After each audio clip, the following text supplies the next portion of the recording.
Bonjour, j'espère que vous allez bien et surtout que vos lectures sont belles et révolutionnaires. Et cette vidéo sera publiée telle que filmée parce que bon, jusqu'à présent, j'en ai encore quelques contraintes avec notre matériel. C'est vrai qu'on a vraiment trop abandonné la chaîne ces derniers temps. Nous avons beaucoup été présents l'année passée sur Facebook et sur Instagram. Donc si vous nous suivez sur les différents réseaux sociaux, les lectures de Nick sur Facebook et sur Instagram, c'est là-bas que nous avons plus partagé nos lectures par rapport à BookTube ou bien YouTube. Bon, avec YouTube, on était vraiment handicapé et ça fait plusieurs fois que je veux relancer cette chaîne comme avant, mais ces 3 dernières années, ça n'a pas été vraiment ça. Donc, nous espérons qu'en cette année 2023, les choses iront pour le mieux.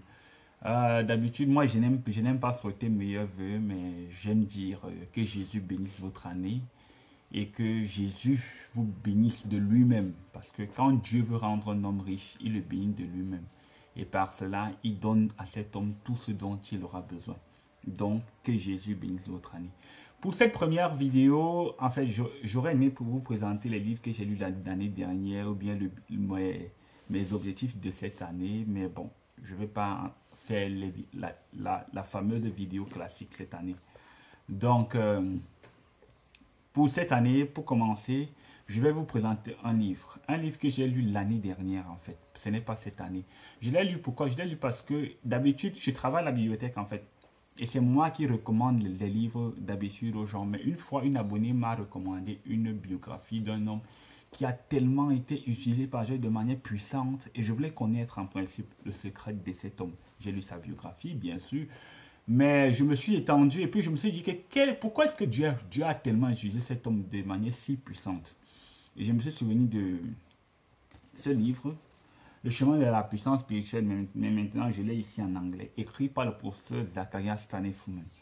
En fait, c'est quoi la puissance spirituelle? Je précise d'abord que les livres que nous présentons sur cette chaîne sont disponibles en version audio, en version papier, en version e-pub. Vous pouvez les trouver à l'adresse www.ztfbook.com ou bien contactez-nous via WhatsApp sur notre lien WhatsApp que vous pouvez trouver sur nos différents réseaux sociaux, sur Instagram et sur Facebook.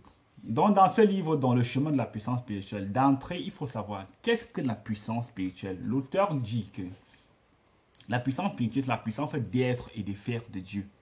C'est la puissance d'être et de faire de Dieu. Elle s'est manifestée dans l'Ancien Testament à travers Dieu le Père. On voit comment Dieu le Père a créé le monde. Il a créé le monde entier.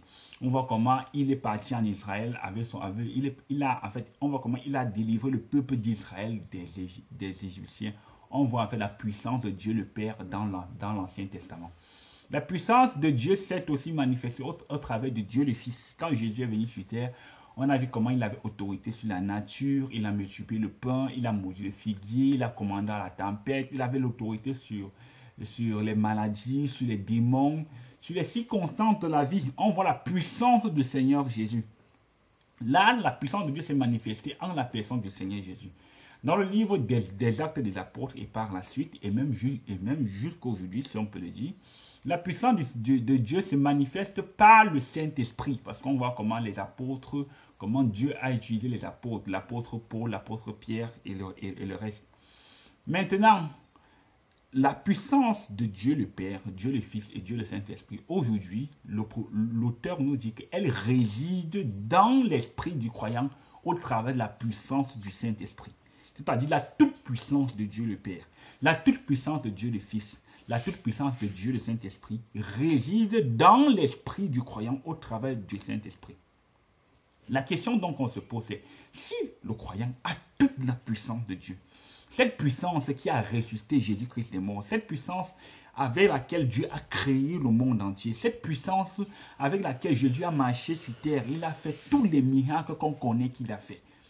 Pourquoi est-ce que les croyants sont si impuissants face aux maladies, face aux circonstances de la vie, face aux sorciers, face aux démons? Pourquoi est-ce que l'Église est si impuissante? En fait, c'est la raison pour laquelle l'auteur a écrit ce livre. Il nous dit donc que, en fait, prier que Dieu bénis-moi avec la puissance spirituelle n'est pas en fait une prière correcte. Pourquoi? Parce que si tu as le Saint-Esprit, tu as déjà toute la puissance de Dieu. Alors, pourquoi certains croyants manifestent la puissance spirituelle et d'autres pas? Pourquoi certaines églises manifestent la puissance spirituelle et d'autres pas? Dans ce livre, l'auteur nous dit que la puissance spirituelle est déjà en nous, mais on la manifeste à travers 5 différents canaux. C'est-à-dire qu'il faut 5 canaux pour que la puissance qui est en toi au travers du Saint-Esprit s'écoule à l'extérieur. Quels sont ces différents canaux? Je vous invite donc à lire le livre pour découvrir. Il continue plus tard et il montre qu'il y a un danger à manifester la puissance spirituelle sans avoir une communion vitale avec Dieu. C'est-à-dire qu'il y a des gens qui, au début, Dieu a commencé à les utiliser, à manifester sa puissance envers eux. Mais à un niveau, ils se sont coupés de Dieu. C'est l'exemple de Balaam. C'est aussi l'exemple de Samson dans la Bible. Donc, dans ce livre, il nous montre le danger de manifester la puissance spirituelle sans avoir une communion vitale avec Dieu.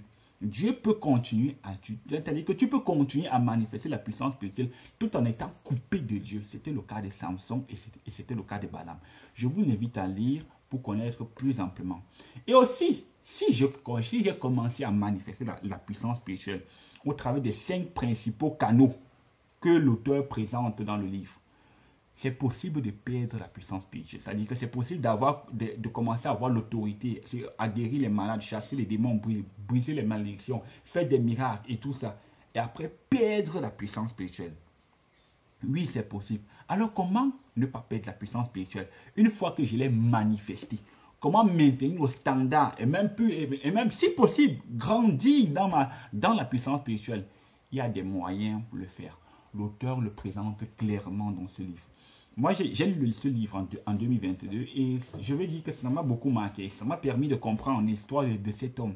Comment est-ce qu'il a fait pour acquérir la puissance spirituelle? Et comment, si moi aussi je veux acquérir la puissance spirituelle, ces 5 différents... Non, j'avais acquérir, en fait, j'avais dit, si moi aussi je veux manifester la puissance spirituelle, il y a 5 différents canaux au travers desquels la puissance de Dieu qui réside en moi, au travers du Saint-Esprit, peut s'extérioriser. Le chemin de la puissance spirituelle, un livre que je vous recommande fermement. Nous sommes arrivés au thème de cette vidéo. Je vous avais dit qu'elle ne sera pas montée, elle sera publiée telle que filmée. Merci beaucoup de nous avoir écoutés, merci beaucoup de nous avoir regardés. En attendant, dans la semaine prochaine, peut-être pour une prochaine vidéo, nous invitons à nous suivre sur nos différents réseaux sociaux. Et surtout, lisez. Et que le